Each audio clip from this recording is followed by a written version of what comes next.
Coco TV.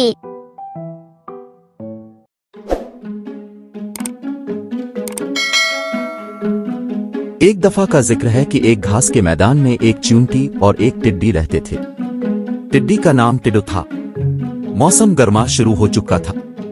एक दिन टिड्डू नाचकर मैदान में झूम रही थी और गीत गा रही थी। इसी दौरान टिड्डू ने एक चींटी को देखा और इससे पूछा कि ये क्या कर रही हो। चींटी ने टिड्डू को बताया कि वो अपने लिए कुछ खाना इकट्ठा कर रही है और एक घर बना रही है। टिड्डू ने हंसकर इसका मजाक उड़ाया। टिड्डू ने चींटी से कहा कि ये तो गर्मी का मौसम है और ये लुत्फ उठाने का वक्त है। लेकिन चींटी ने इसे नजरअंदाज कर दिया और अपने काम को जारी रखा।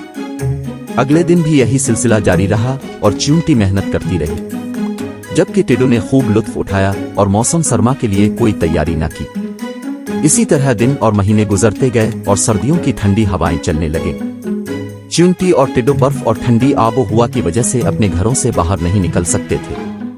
दरख्त बर्फ से भर गए और झीलें जिम गई थीं। ऐसे हालात में खाना तलाश करना बहुत मुश्किल था। कुछ दिन बाद टिड्डू भूख से तड़पने लगी, लेकिन सर्दी की वजह से ये खाने की तलाश में बाहर नहीं जा सकती थी और न ही घर में उसके पास कुछ खाने के लिए था। टिड्डू अब भूख बर्दाश्त नहीं कर सकती थी। उसने मदद हासिल करने के लिए चींटी के घर जाने का फैसला किया, क्योंकि टिड्डू जानती थी कि चींटी ने मौसम सरमा गुजारने के लिए काफी खुराक जमा कर रखी है। टिड्डू ने चींटी के दरवाजे पर दस्तक दी। चींटी ने जब दरवाजा खोला तो वो टिड्डू को देखकर हैरान रह गई।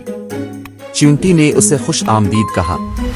खैर, टिड्डू ने कहा, मुझे बहुत भूख लग रही है, मेहरबानी करके मुझे कुछ खाना दे दो।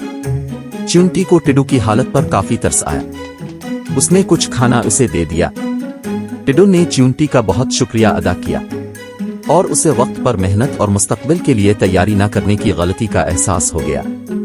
अगली गर्मियों से टिड्डू भी चींटी के साथ मेहनत करने लगी, क्योंकि इसे एहसास हो गया था कि मेहनत करना और मुस्तकबिल के लिए मंसूबाबंदी करना कितना जरूरी है।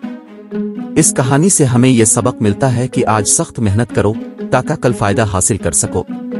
वाकई ही मेहनत में अजमत है।